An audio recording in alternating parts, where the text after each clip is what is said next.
مخرجة بتحصل السنة دي على جائزة الهرم الذهبي لإنجاز العمر. مخرجة ذات صوت متميز في السينما المعاصرة. بتستخدم الكثير من الخيال والحلم لحكي قصصها. Good afternoon and welcome to another master class for another master of contemporary cinema. One of the most distinctive voices in contemporary cinema, who weaves together fairy tale imagination and everyday realism. From my 20th century to the Golden Bear winning on Body and Soul and the story of my wife, and lastly Silent Friend screening on the 20th in Cairo International Film Festival. Please welcome Mrs. إيديكو إنيدي.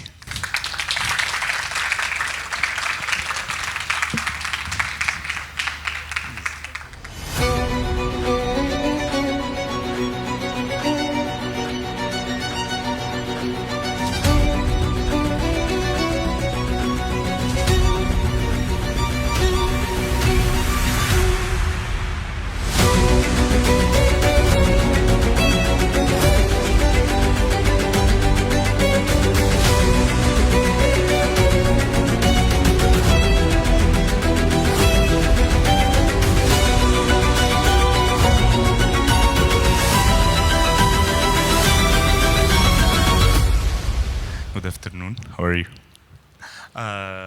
So I wanted really to, it's an honor having you here, and I wanted really to start from your beginnings. You have studied economics, filmmaking, and started in conceptual art. You worked as a conceptual artist. So how all of this have influenced your filmmaking? So many things influenced me, like all of us. We get very important impulses as teenagers, even in childhood. It's rather the very exciting underground art scene of Budapest in the 80s, which I chose somehow to be part of, not by chance, because whatever influence you can get, if you are not sensitive to it, if you decide to look away, this influence is lost. So somehow these influences are also drawing the map of our choices, where our character is leading us unconsciously. I was always very much curious, and whatever profession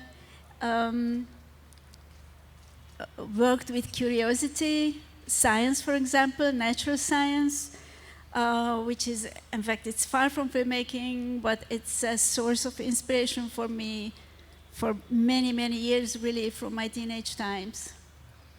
Interesting.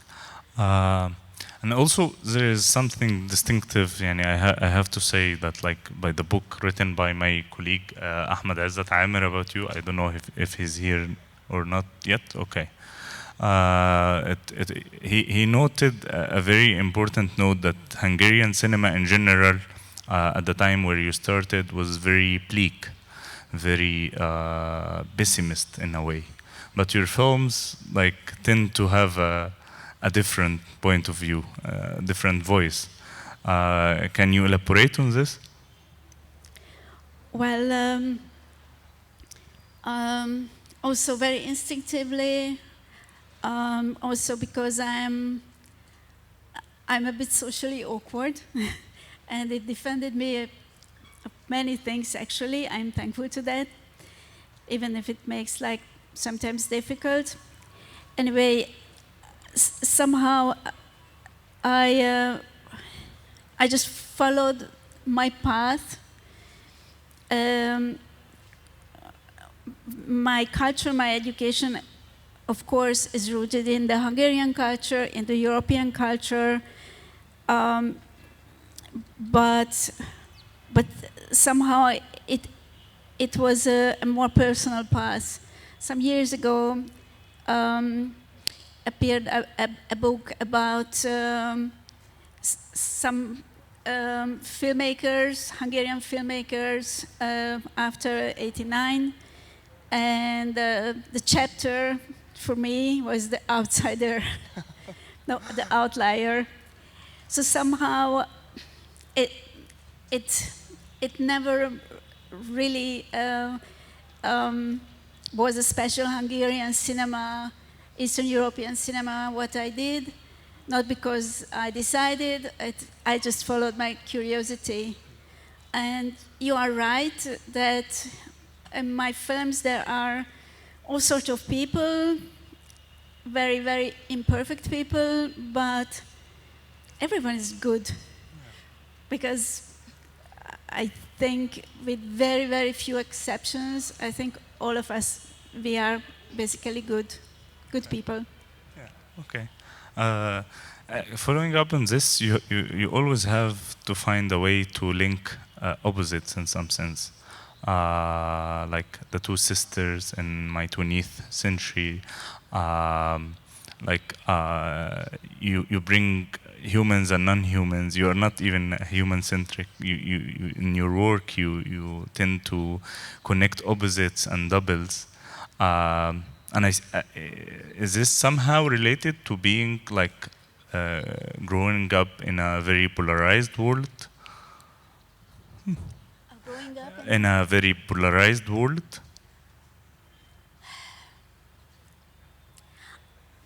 Me personally, perhaps I don't see it right, but I don't see my films polarizing or dichotomic. No, I mean on the opposite. I mean your films are or quite opposing forces.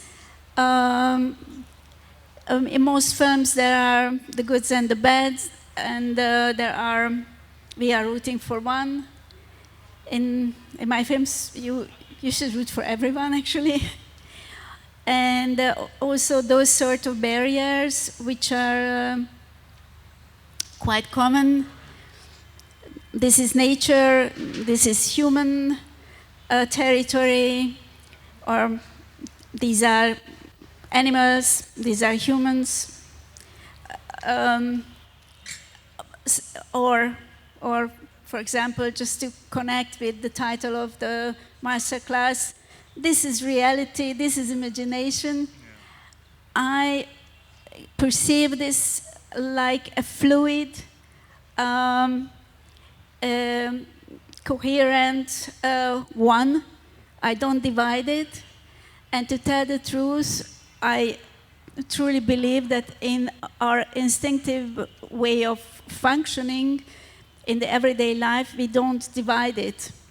We don't divide what we imagine from what is an object and the so-called reality around us. Actually, in this festival, there will be two films shown from my work on Body and Soul and Silent Friend. Silent Friend is focusing on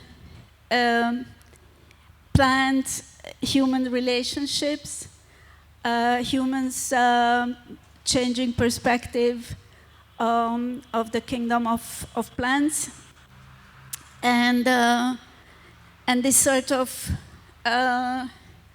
perception, human perception, what each moment we call reality, and the ephemeral nature of this so-called reality. We have in this film a neuroscientist who works not with plants, but with babies, other beings with whom we cannot get a verbal communication. So we have to try to figure out what is in the mind of a baby, what is a baby's word in a different way, the same as we try to figure out what is the word of a plant. And on the front page of my script, there was a quotation from a British neuroscientist, Anil Seth. I try to be exact in the quotation. We are hallucinating all the time.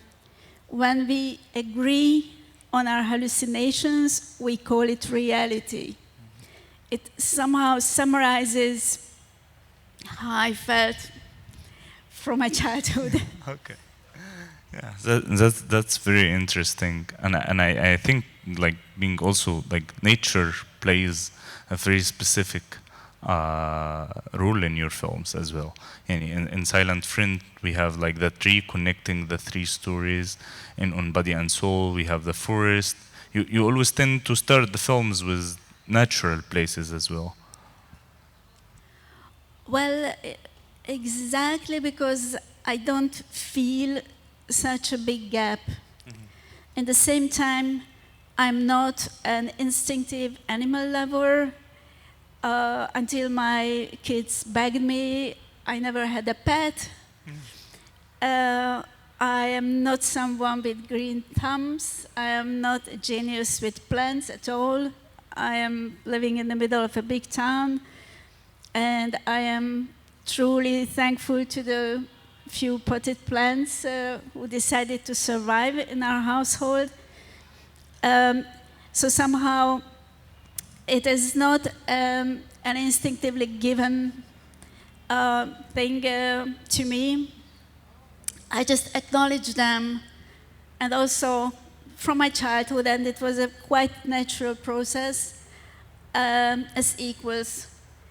And actually, how we perceive the world, which is very much influenced by our very imperfect and very randomly measured senses, what we perceive as light, what we perceive as sound, is just a tiny fragment of the possibilities.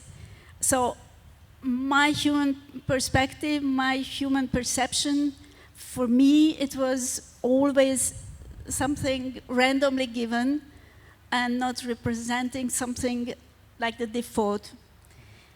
And actually, when I was a teenager, it was in the 70s.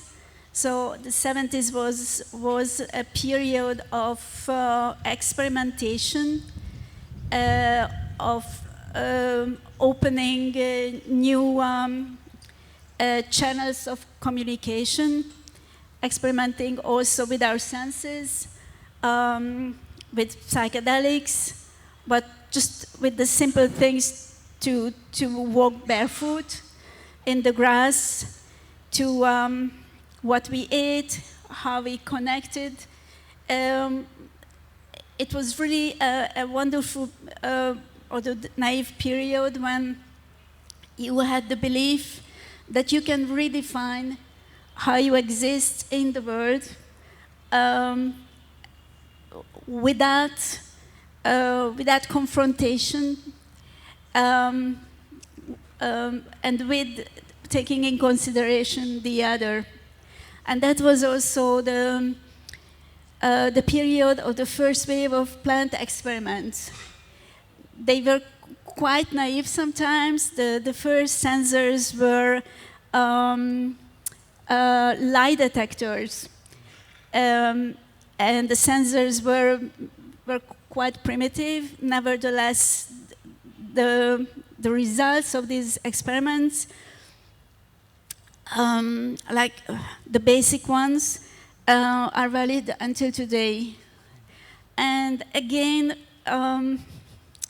you know, there is a teenager, me, with a world where you can go in many, many different directions. That was a very strongly political period as well. I lived in that time in south of France, in a very, very liberal post-68 university.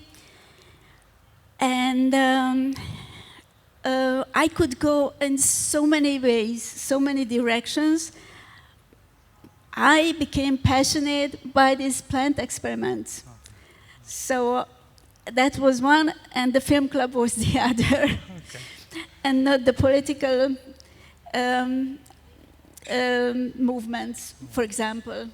So somehow these gestures where we choose, even blindly, are very telling about us. Yeah. Interesting. And also animals play a specific role in the films most of the times. But my question this time would go more practical into filmmaking, about like how do you find directing animals and working with animals, especially on Body and Soul with the 2 deers and. Yes, I don't know how many people are interested in the little tricks how we made. We have a director here, Khalid Mansour, who had a film, Okay. Seeking Heaven for Mr. Rambo, where he had 2 brilliant dogs as well last year. So anyway, in that film, for those who haven't seen it, there are 2 quite introverted people, introverted in a very different way, who during the night dream the same dream. They are deers in a winter forest, and there they meet tenderly and without those sorts of obstacles. There is this fly who likes me very much. So without the obstacles of their shyness, of their closeness, and of the daytime. So the first step was to choose the deers, the male and female deers, and it was a real casting, because if you want to show these animals as the impersonification of our 2 human heroes, you really have to first look at them like very complex beings. And I remember the doe, we chose from 30 different does. You think they are all similar, they are not. If I would show you these 30 does, and you know the actress, you yourself would choose the one we chose. The whole behavior, the body language, the presence, that being was very much Alexandra Borbey, who played the male-female role. And the stag was an old stag, and I had to fight for it very, very much, because this animal coordinator whom I chose for his approach to animals, he had also a wild herd. They were not accustomed to human presence, even to his presence. So it was out of question to work with them in cinema. So he didn't want to show them. But from far away, I saw this old stag, and it was really our hero. And it needed some nagging and pressure, but finally he said okay, and it took more than a half a year, step by step, on a daily basis. First he got closer to this animal, then also the very, very tiny team with which we were shooting, because sometimes the camera was like this, very, very close to the stag. And it was a question if he accepted, and it was also not without danger. So then, to really transmit to the audience this sort of view how we looked at these animals like persons, like full beings, we used a very, very simple tricks of film language. We photographed them, we made the compositions very similar to Hollywood plans of dialogue between humans. And also this sort of seamless editing where you don't really feel the editing. You can do this with actors easily because they, if you ask them, they repeat the scene. You cannot do this with deers. Deers, by the way, you cannot train a deer. They don't need the humans. They are not attached to us like dogs or even wolves. They just do what they want to do.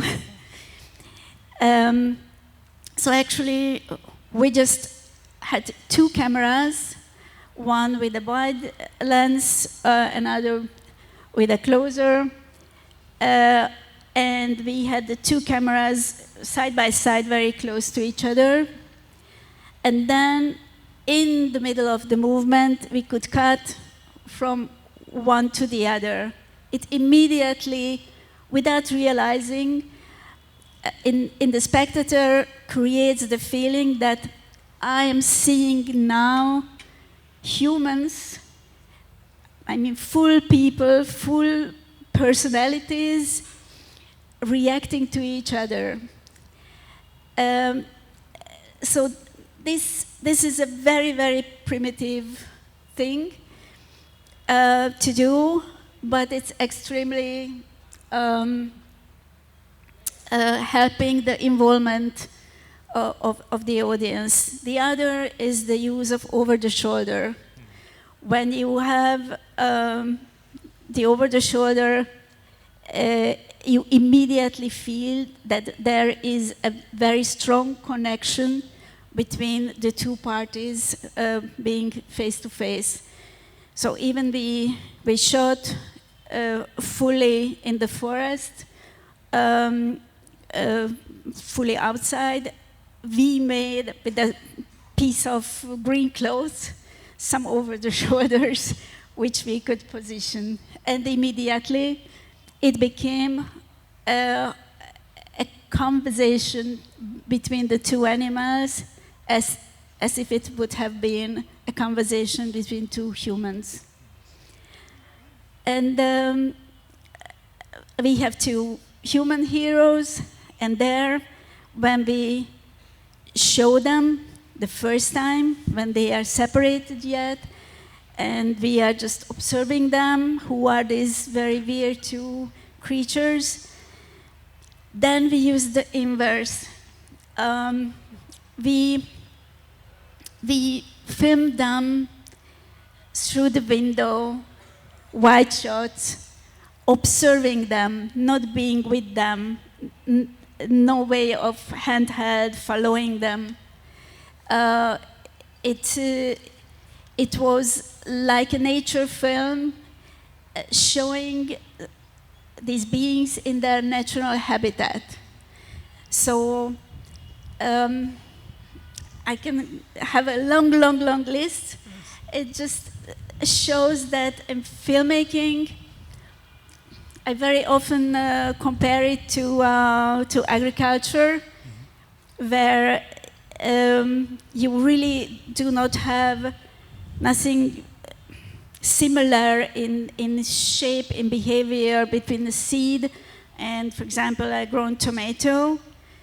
And all the steps what you are doing is super simple. You are plowing, you are watering, digging, whatever. But if you don't do it in the right moment and in the right order, you don't have a tomato.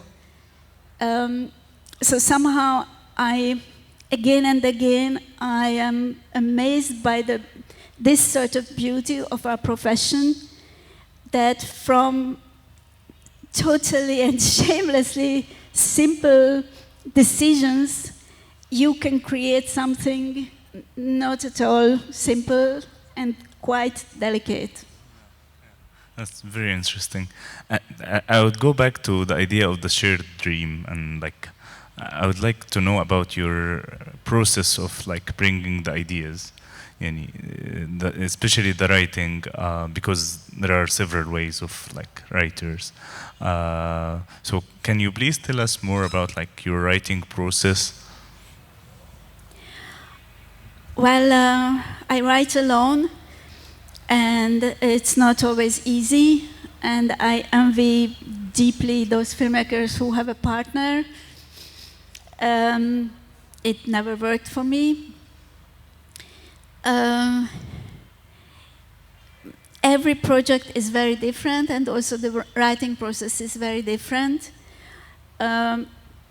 Actually, the story comes quite late. It is ideas I'm enthusiastic about, I would like to share, I would like to open a sort of weird one-sided discussion, but nevertheless a sort of discussion with the audience. And there are some, I'm not alone with this, there are some very strong visual elements, what I don't know yet why, but I really want to have in the film. Sometimes music. If you will see the film The Silent Friend, at the very end of the film there is a song of Blixa Bargeld. If you don't know his name, he worked, he's part of the group Einstürzen and Neubauten. That's a frightening German word, but he worked with Nick Cave and the Bad Seeds. It's the two of them. And he has a song, what he made, the text is one of the most known Goethe poems, The Wanderer's Evening Song, which is about, it's a natural image, but in the same time there is also death in it, the fragility of human existence, compared to an old ginkgo tree, who is the hero of this film. Our human life is really fragile and short. So that song, for example, I had it from the first draft of the script. Okay.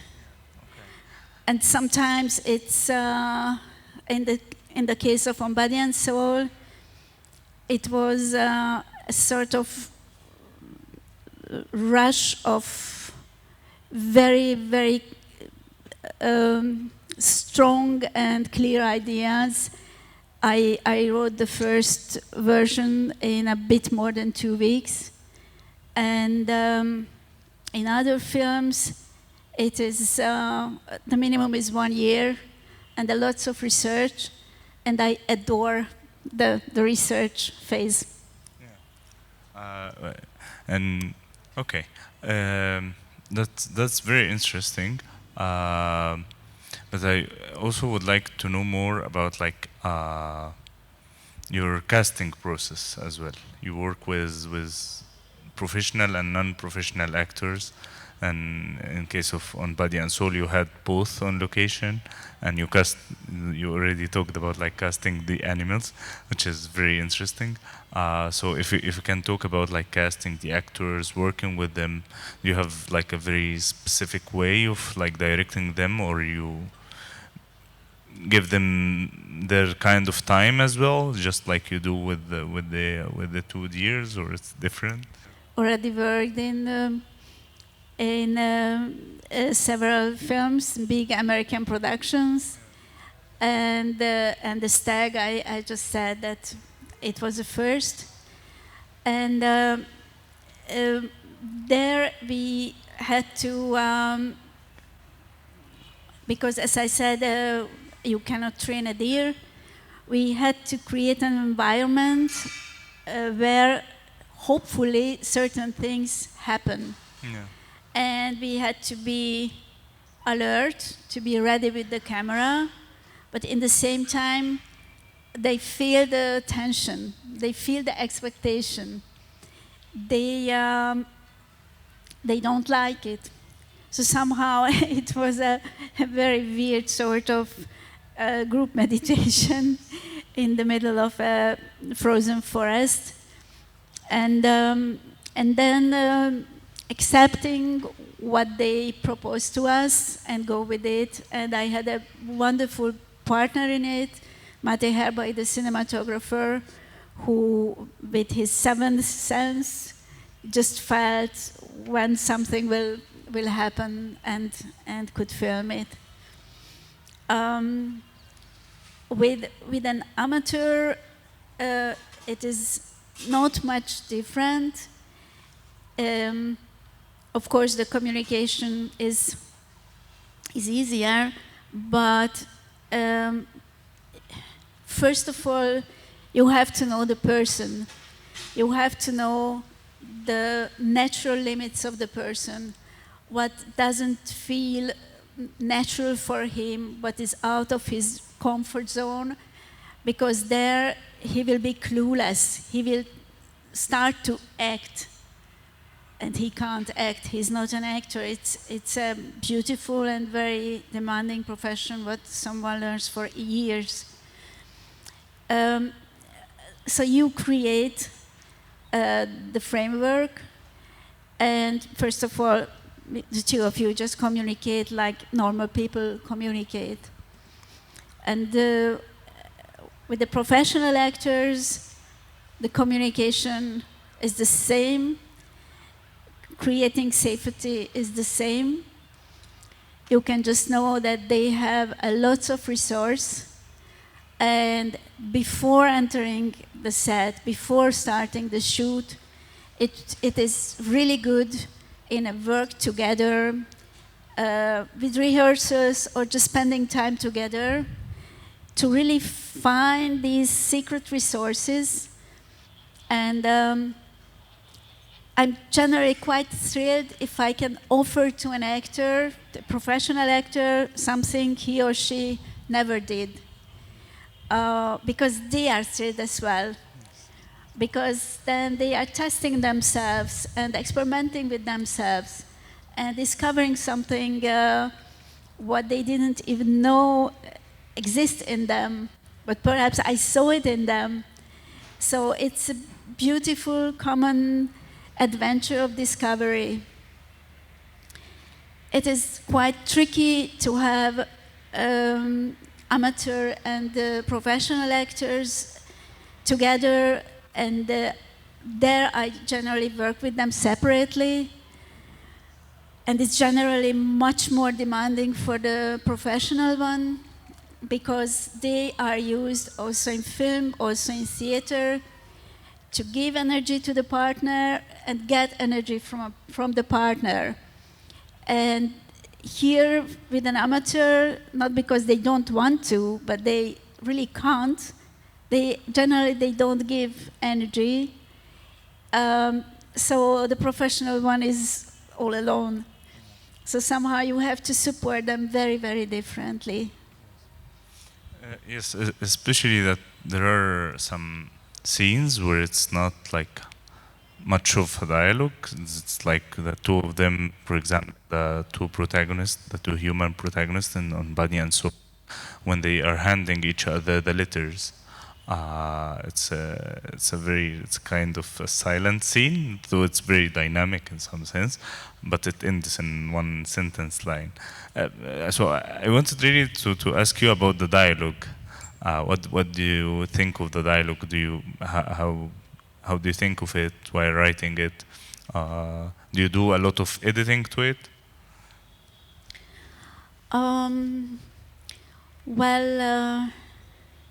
There are dialogue-driven films. I don't have any, but for example, in Silent Friend, if you will see it, there will be an especially long scene what is a duel with words. And it's in a quite silent film, in a film where the language, the verbal communication is questioned. And that is an exam, an entrance exam to a university. And that there the power of dialogue was the leading force of the scene, but it's quite rare in my films. And generally, what I try to do, if I work good, it works, and it has its effect. I try to eliminate everything which is not really necessary. So somehow the whole preparation is a long journey of elimination, of shaping everything to its essence, and hoping that it will add to the power, to the intensity of the visual element, of the sound element, of the choice of celluloid or digital, and so on. So that actually, with my colleagues, we have a double task in the preparation. Of course, it continued during the shooting and post, to boil down all our tools to the essential, which actually create a style without deciding for a certain style before, and after hiding it. Because somehow, as soon as the audience is aware of any of our tools, for example, how we wanted to approach the deers, what I told about, we become the protagonist, the filmmaker. It's my solo show. Yeah, I'm so brave to have this very, very long traveling, and so on and so on. So it needs lots of self-restraint from us. And for that, you need very intelligent and very sensitive colleagues. And I'm lucky to have them. That's very, very beautiful and thoughtful, and yeah, especially even in my 20th century, you could see like the same story being made into commercial films, but you managed to make it into a different film. Thank you for your humbleness, and thank you for coming here and for all of your insightful thoughts and your bold thoughts about films. Thank you. Thank you for coming. Thank you.